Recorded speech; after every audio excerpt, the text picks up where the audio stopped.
Hey everyone, I'm Monsel. And I'm Mallory. And we're with Nootropedia, and today we're going to start the first road Q&A, which is a road trip question and answer, your nootropics questions, my answers. So Mallory's going to ask a few of them, and I'm just going to riff on them and give you some answers. First question, does enhancing mental abilities mean overburning the brain, or is there a way to improve mental processes without burnout?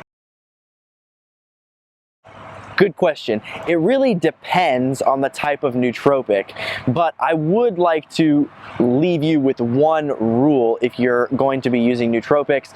The greater the impact on your brain, the more focus and concentration, the more creativity, probably the higher likelihood that you're going to have side effects the second day or the later on in that day.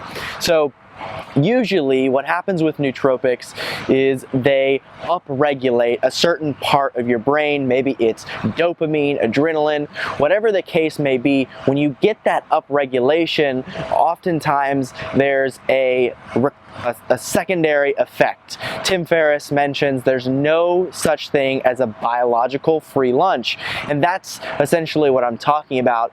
If you have a really great morning of focus and concentration, there's a chance later on in the day you'll have less mental capacity, and it'll be less of a kind of a endurance. You'll have less endurance. It'll be kind of a sprint if you're using different nootropics. So just keep that in mind, and also keep in mind that the type of nootropics make a big difference. Fish oil is not going to make it. You can take that every single day, but if you're taking something like modafinil every day, there are going to be burnout issues.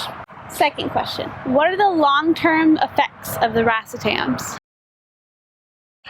So racetams are part of the entire family. There's piracetam, which was one of the first drugs that was discovered in the 1960s, and piracetam is really the only one that has longer term evidence. So there's some studies on piracetam of over 1 year, and many of the others like aniracetam and oxiracetam are more short term, and phenylpiracetam, vasopracetam, all of those other drugs in the families are relatively short term.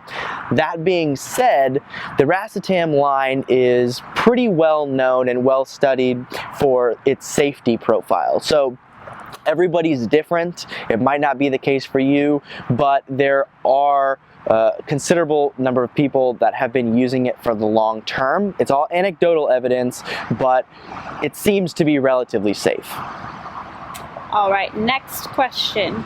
What substance will not only focus thoughts, but also energize the body to increase physical activity that is productive?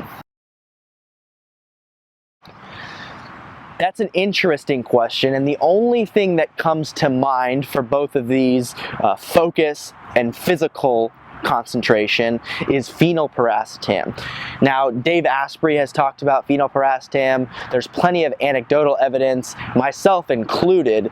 This is a drug in the racetam family. It's very similar to piracetam, but it has an extra phenyl group, which is just a chemical structural difference. But that difference makes a really big biological change.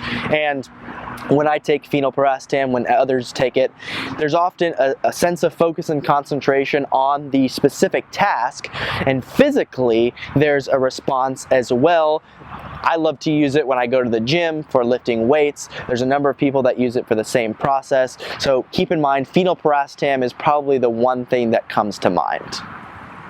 And lastly, will a nicotine habit interfere with nootropic use? Very interesting question. If you're in America, there's a really interesting perspective on nicotine and cigarettes specifically. The truth is, nicotine itself is just a chemical compound, and as a tool, it can be very useful. There's a lot of studies that suggest it can improve focus and working memory, which is short-term memory, in addition to longer-term memory as well. However, this is pure nicotine. This is not tobacco, this is not smoking cigarettes, this is finding the chemical compound and using just nicotine.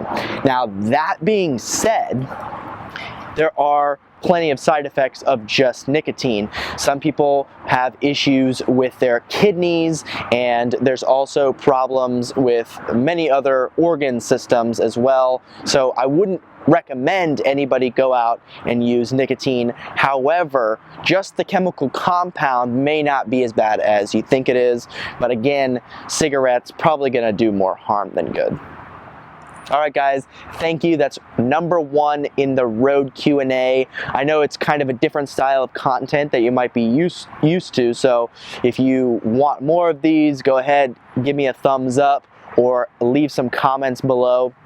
Also, if you want to subscribe to the channel, go ahead and do so. We'd love to see you on all these videos, and go to the website right here. Number 1 thing you got to do, website right there. Sign up for the email list, and you're going to get a quick start cheat sheet and a 5-day free course completely free.